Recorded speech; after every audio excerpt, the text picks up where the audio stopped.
Opo, opo. Ayusin po na.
Ito po yung padlock niya.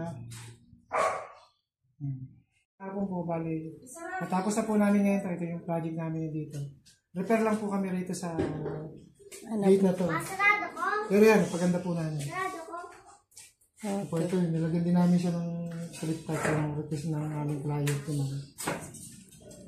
Po ito, iniba namin. Dito yan, nilipat namin dito. Nilagyan namin ng planks. Bali sila man po ang pili ng kulay, combination po nila to. Ang ganda. Salamat.